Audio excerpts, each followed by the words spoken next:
Mon climat.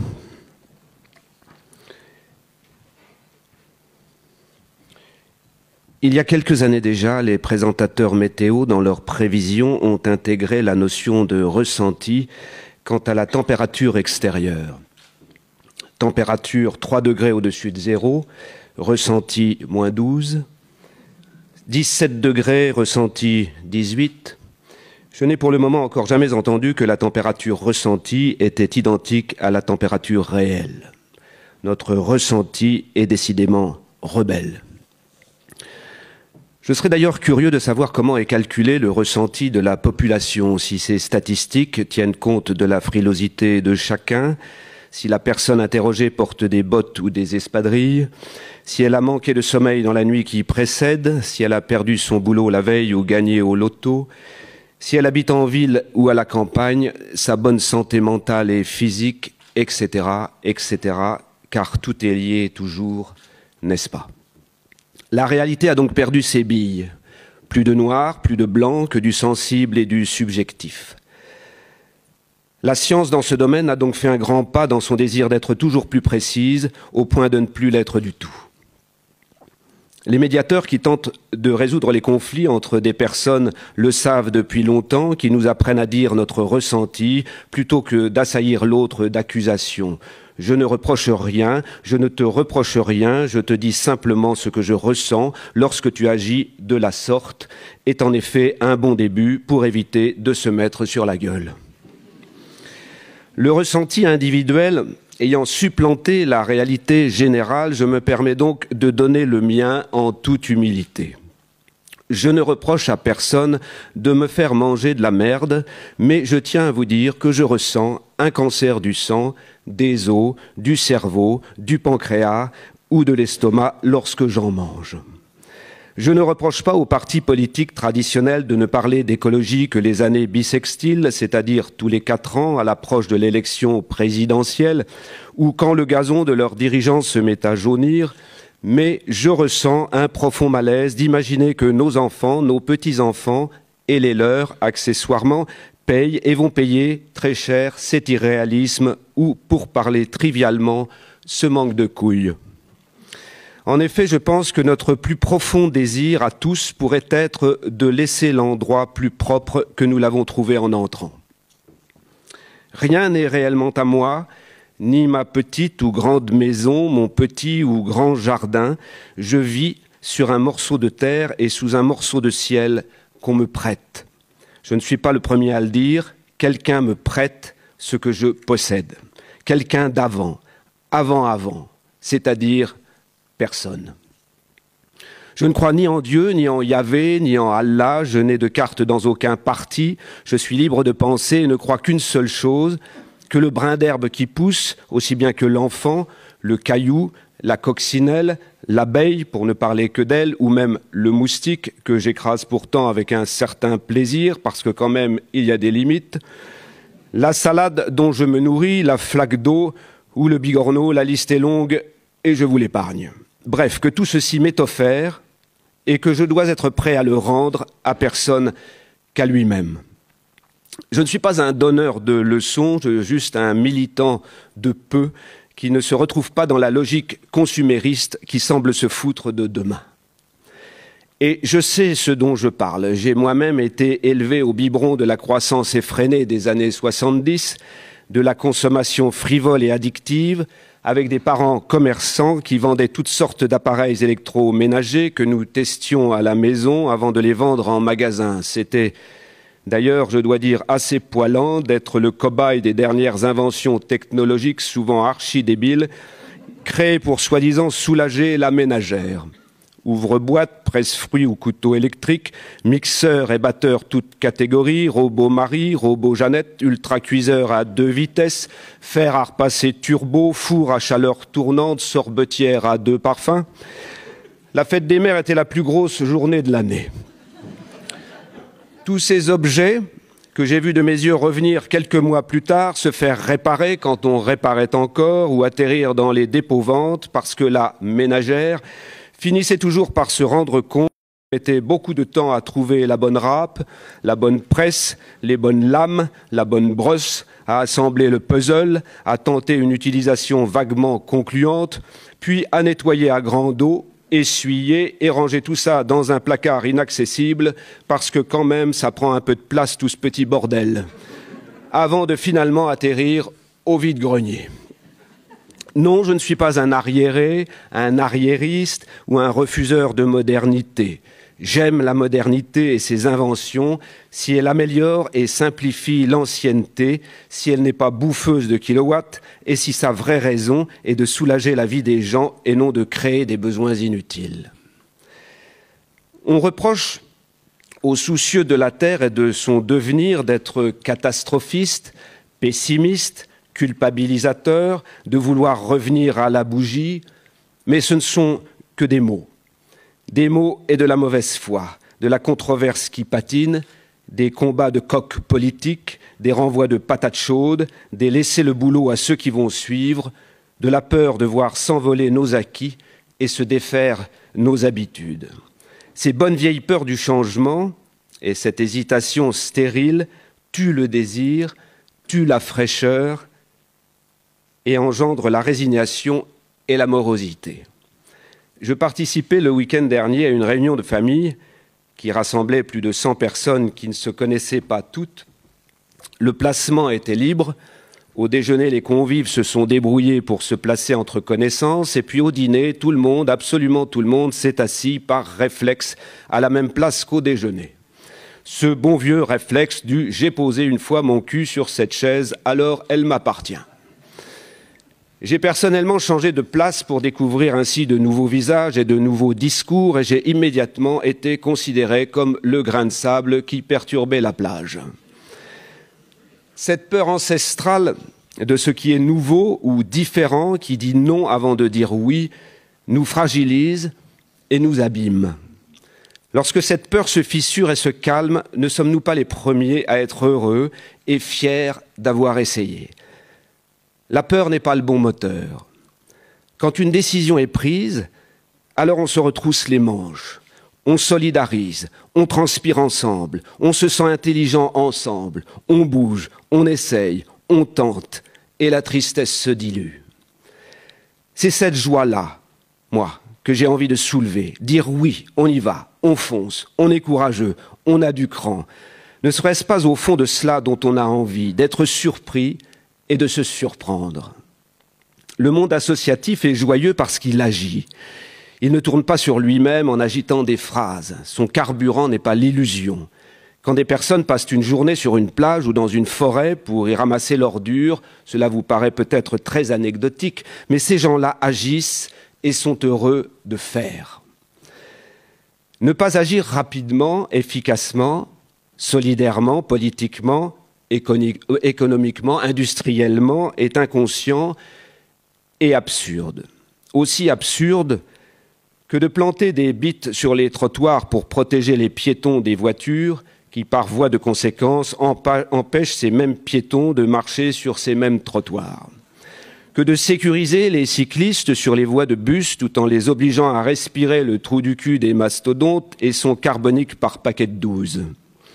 Que la climatisation, allumée par habitude dans la plupart des hôtels, restaurants ou bâtiments collectifs au point d'attraper la mort au petit déjeuner quand il fait 35 degrés dehors. Que de fixer des barres sur les bancs publics pour empêcher les sans-abri d'y dormir, ce qui est un sommet d'intelligence puisque plus personne ne peut s'y asseoir. Que les portes automatiques des magasins qui s'ouvrent et se ferment à chaque passant qui passe, ça réchauffe le bitume, il est content. Que l'utilisation grandissante de la voiture dans des pays en développement, alors que d'autres développés vont être de toute façon obligés de la réduire. Que de trop produire, trop cueillir ou trop pêcher et de détruire ce trop au nom de l'économie de marché. Que de ne pas transmettre l'écologie dès le plus jeune âge dans les écoles comme une vraie matière qui pèse son vrai poids. La liste est longue, d'une logique qui part en vrille parce qu'avec le temps, le simple bon sens s'est fait la malle. Que voulons-nous comme vie, comme relation avec les autres, avec le travail, le temps libre, avec l'argent, les objets, avec la ville, les paysages, l'eau douce, l'eau salée, le bitume sous nos pieds, la terre qui salope nos chaussures, laboure nos certitudes et enracine nos existences.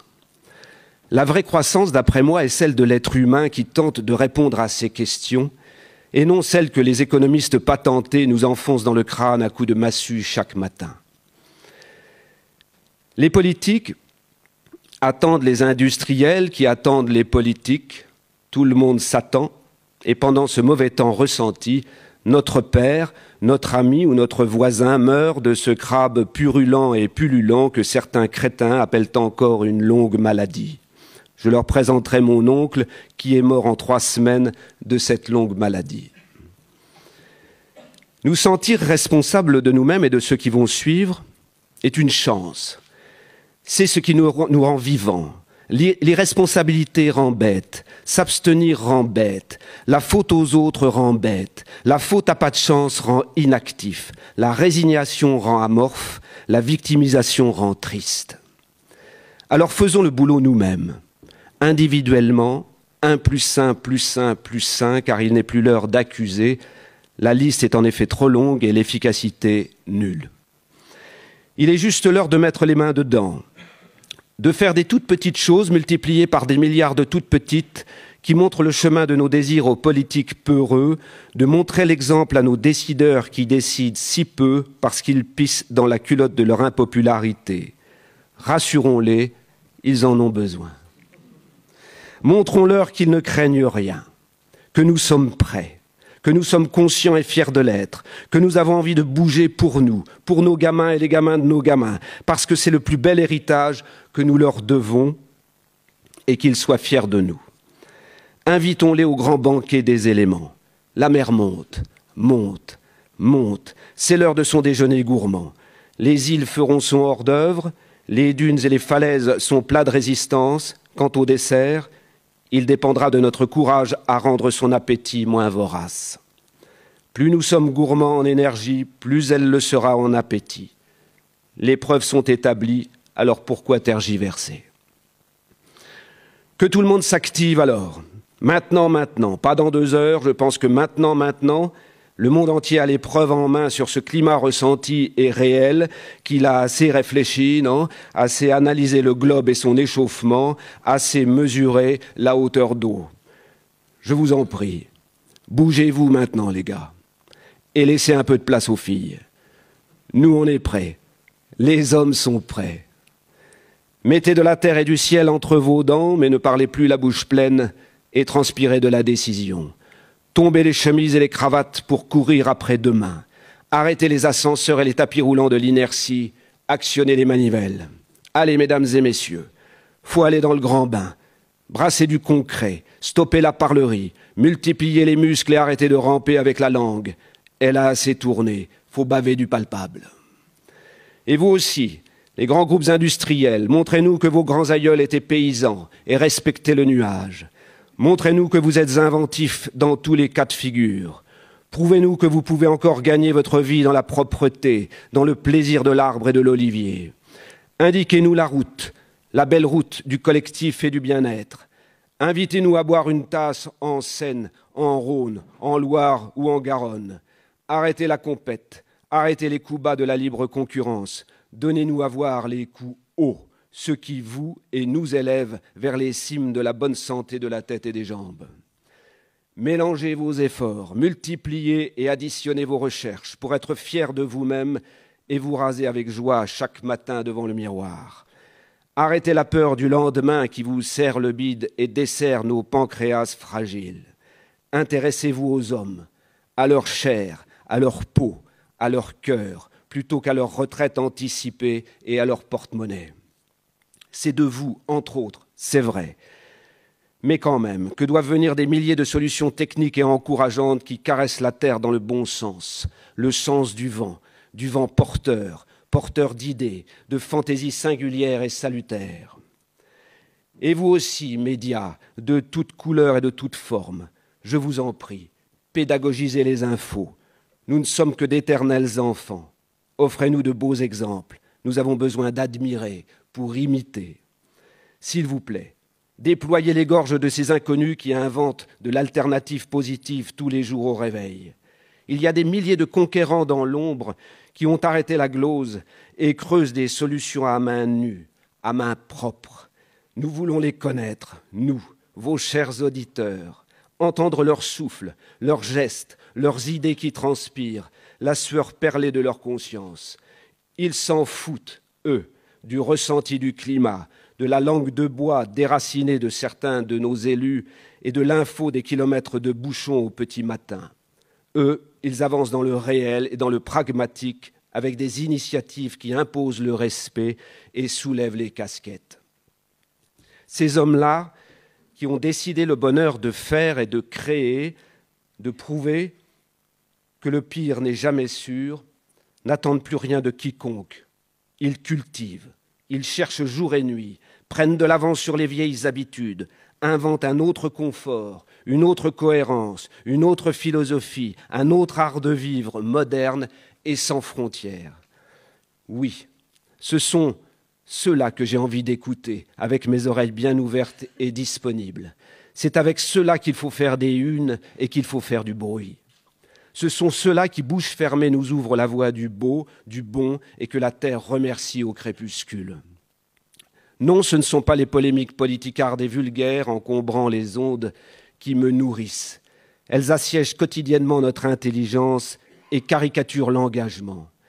Ces guérillas d'ego, ces effets d'annonce, ces crochets de droite et de gauche uppercutent mon cerveau en otage, ronronnent au fond de mes oreilles et font saigner mes tympans de citoyens. Oui, je vous en prie, laissez plutôt parler les muets, ceux qui sont déjà sur la route des possibles. Ça a l'air tout petit vu de loin, mais ça ne demande qu'à pousser. Il faut simplement arroser de l'eau, s'il vous plaît. Prêtez-leur des tuyaux. Vous les avez, les tuyaux, les bons tuyaux. Vous, alors déroulez.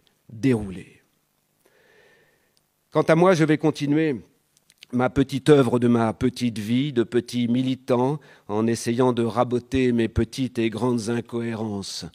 Je vais continuer à manger des légumes de saison, à éteindre la lumière quand elle n'éclaire plus que mon absence, à couper l'eau quand elle coule pour n'arroser rien, à expliquer à certains voisins de mon immeuble de ne pas tout mélanger les couleurs, vert, jaune ou blanc, parce que ça les arrange, à prendre du temps pour ça dans l'espace extrêmement convivial du local à poubelle.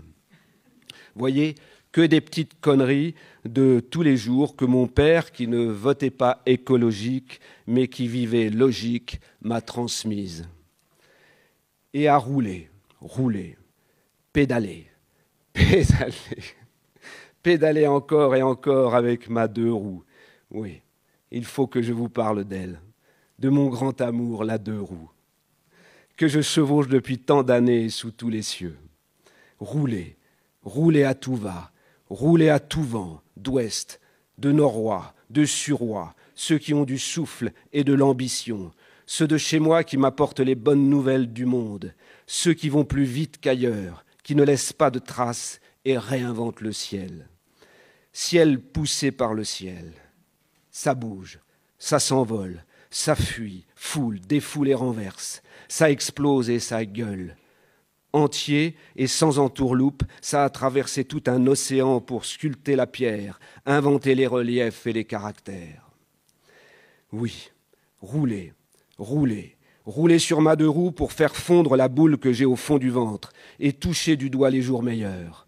Rouler, pousser sur le quadriceps, faire remonter les vapeurs de mes désirs et de mes impatiences pour les traduire en énergie positive. Depuis plus de 30 ans, je locomotionne la ville au quotidien avec elle, déroule et déboule sur le grand ruban gris. Près de tout, loin de rien, elle m'emporte et me rapporte, à jeun ou bourré, où je veux, quand je veux. Je file, me profile et me faufile entre les tôles, zigzag et m'insinue, me brèche et m'interstice. Prince du bitume, je gagne du temps, de l'énergie, de la fantaisie des chemins et des itinéraires, me joue des étoiles, des bastilles et des concordes aux heures de pointe, fait bisquer les nerveux, nargue les prétentieux et réinvente la ville. Pluie, grêle, neige, soleil à tue-tête. Je respire du carbonique, certes, mais pas plus ni moins que les solitaires dans leur cage de fer. C'est vérifié. Et surtout, je m'amuse. Ma deux roues m'a sauvé et je me sauve avec elle. Je me croyais condamné et captif de la cité. Elle a fait repousser mes ailes fanées. Mais vous n'avez pas froid en hiver ? Non, madame, jamais froid. Je régule mon chauffage à l'intensité de mes efforts. Mais vous n'avez pas trop chaud l'été ? Non, monsieur. Je circonvolutionne moins vite et le tour est joué. Mais vous ne transpirez pas avec votre sac sur le dos ? Non, madame. Il a sa cagette, le sac, à l'arrière. C'est un petit 2 pièces, ma deux roues. J'y transporte tout, des sacs et valises, des bois et matériaux, des tringles à rideaux, des vases de Chine, des oléagineux, des boules de cristal, des huiles essentielles et des pensées aériennes. Et puis avec le temps, j'ai adopté sa famille, ses sœurs et ses cousines, la pliante qui prend le train sous mon bras, la de course, la tout-terrain, la tout-chemin, pour le loisir, le sportif ou le contemplatif, selon l'humeur ou la nécessité. Mais vous n'avez pas peur avec toute cette circulation ? Non, monsieur, c'est eux qui ont peur de moi. Et plus nous serons nombreux, et plus ils auront peur de nous, jusqu'à plus de peur du tout, car un jour, il n'y aura que nous, et le Français dépressif aura le sourire en liberté. Essayer, c'est l'adopter. Mais quand même, c'est dangereux ? Non, madame. Ça aussi, c'est vérifié, le moins dangereux des moyens de locomotion individuelle. Et les feux rouges, c'est emmerdant, ça casse l'effort. Non, oui, monsieur, je suis d'accord, ça casse l'effort et c'est pour ça que je les brûle. Mais quand même, c'est dur. Non, madame, ce sont les 4 premiers tours de roue qui sont durs. Après, les jambes se dévergondent et s'envolent. Et puis, si vraiment c'est dur, c'est que vous n'avez pas la bonne 2 roues. Changez-en. Quand on ne vous aime pas, il faut partir. Pourquoi faire dur si on peut faire facile ? Oui, madame, oui, monsieur, la femme est l'avenir de l'homme, écrivait Aragon. Maintenant, les temps ont changé, c'est la 2 roues. Toute forme et tout concept, tricycle, quadricycle, quincycle, sexcycle autogénérateur d'énergie. Les chercheurs cherchent, ils vont trouver si on ne leur met pas des bâtons dans les roues. Nous ne sommes qu'au début du cycle du bicycle. Rigolez, vous verrez. Et c'est en peloton que nous roulerons vers des zones bien conservées, protégées des agressions particulières. Les poumons gonflés d'air vicié, la mission de ces rouleurs planétaires sera de rejoindre des espaces sains, se vider, se remplir d'air pur, repartir vers le pays pollué, se vider du bon air, se remplir d'air vicié et recommencer. Chaque être humain deviendra ainsi un porteur d'air, comme le Tour de France a ses porteurs d'eau. Formidable, non ?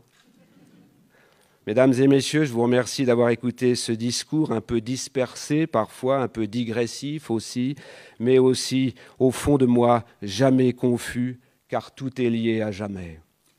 Ma colère est joyeuse, ma rage entreprenante, mon idéalisme chevillé au corps, ma capacité d'étonnement sans faille et ma naïveté lucide. Quant au climat ressenti, il est partout. La terre dans mon ventre, la mer sous mes bras et le ciel dans ma tête. Partout, je vous dis.